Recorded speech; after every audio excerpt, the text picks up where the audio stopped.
Hello, my lovely viewer, I am back once again with Season 2 of Episode 3 of the American science fiction horror series, titled Stranger Thing.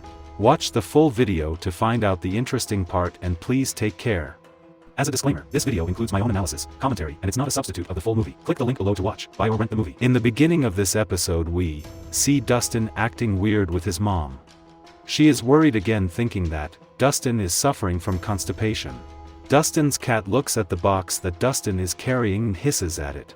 He then enters inside his room and quickly shifts the turtle from her home, and takes out a weird creature, maybe an unidentifiable amphibian, from his box, and put it inside the aquarium. I am pretty sure that this creature has some connection with the Upside Down. Or it could be the creature that Will coughed up last season. He then gives 3 Musketeers bar to it. He names it Dart and spends the whole night reading about the reptiles. Oh my god, what the heck he is doing right now. He is sharing a room with that creature. If I were Dustin, would kill that monster right away. Then we cut to flashback scene. 11 watches Hopper put more food in the box in the woods. Finally, she comes to him. Both get in his truck and go to his old house in the middle of the wood. In the present day, 11 is pretending to sleep in bed, while Hopper is trying to wake her for breakfast. During breakfast, she tells Hopper that Mike needs her, so she needs to go out. But the Hopper knows the danger and doesn't want to take the risk and tells her to stay inside. Then we cut to the scene, where Bob is driving Will school. During their conversation, Bob finds out that Will had another nightmare the night before. Like every elder, they have something to share with the younger. Bob too has some weird story and share it with Will. Bob tells that he too had nightmares for months when he was a kid following a scary clown. That clown would come every night in his dream to hunt him. He knows that things need to be changed. He decided to face the scary clown. So one day, he stood on the ground, looked at the scary clown face and yelled to go away. The clown disappeared from there and his nightmare ended. I don't know why he is sharing his part of his story with Mike. Maybe he is encouraging Mike to face the monster fiercely, or maybe he is comforting him. Hopper goes over to the police station and quickly realizes that Ground Zero is Hawkins's lab. As expected, I was expecting the same. Then we cut to the flashback scene. 11 and Hopper enters the cabin. As no one has used it, it is obvious that it has been filled with cobwebs, old furniture, and sword boxes. They clean up the mess and make it livable. After that, Hopper sets 3 ground rules. 1. Never open up the curtains. 2. Only opens the doors if she hears the secret knock. 3. And the most important one, don't ever go out alone. At present she 11 breaks all 3 rules. She walks outside of the cabin, and steps over the security tripwire. Dustin shows Dart to the gang in the AV room during lunch.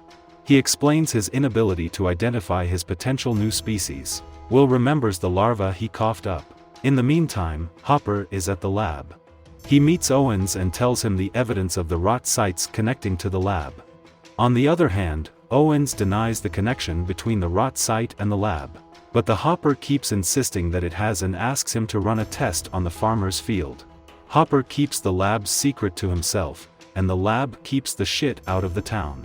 Their deal of off, if the town is getting attacked by the monster. In the next scene, we see Nancy and Jonathan talk about the night before the Halloween party.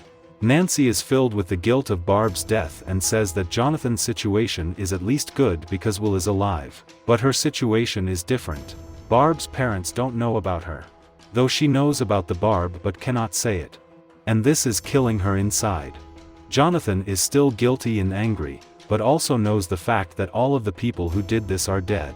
In the meantime, Nancy comes up with a plan that involves a Radio Shack. They both skipped 4th period. What is going in Nancy's mind and why does she stare at the radio? Then we cut to the scene with 11. She is searching school to be united again with Mike. She reaches a place where a mother is pushing her young daughter on swings. The mother comes near to her and asks about her parents. 11 asks about the location of the school and uses her power to distract the woman and escape from there. Meanwhile, Joyce wants to watch the video that Will made while trick-or-treating. She sees the bullying, then sees a strange ghost image in the sky that matches the monster Will drew a few days ago. Dustin is about to show Dart to Mr. Clark, but right at moment, Will comes there and takes the box. The group leaves from there.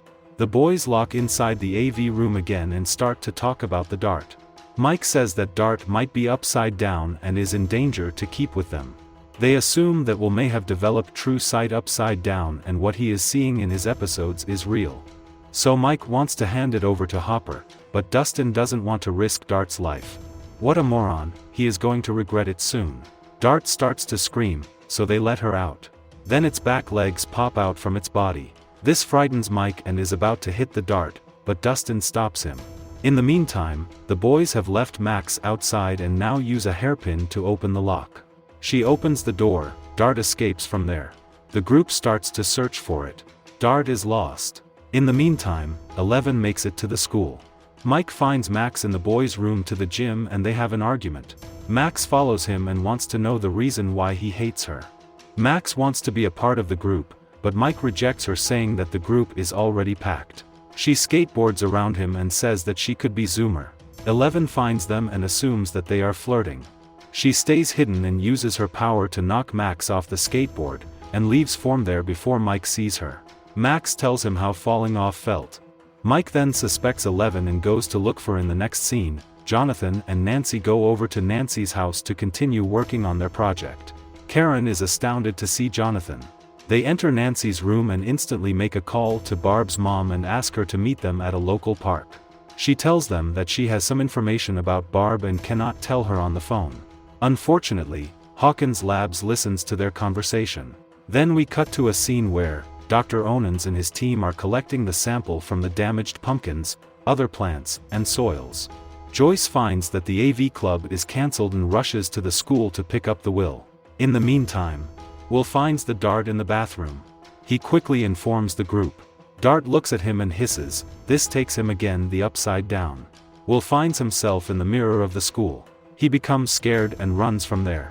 Dustin finds the dart and quickly hides it on his head, under his cap. Why the hell, Dustin is in love with a dart so much? Mike asks about the Will, but he only cares about Dart right now. Will finds himself on the ground upside down. He remembers what Bob has told him. He looks at the sky and starts to say go away. The shadow monster rises again, smoke tentacles encircle Will. The episode ends here. Until then, subscribe to watch more videos like this, turn on notifications, and leave a like and comment to support the channel. Thank you for watching, and I will see you soon.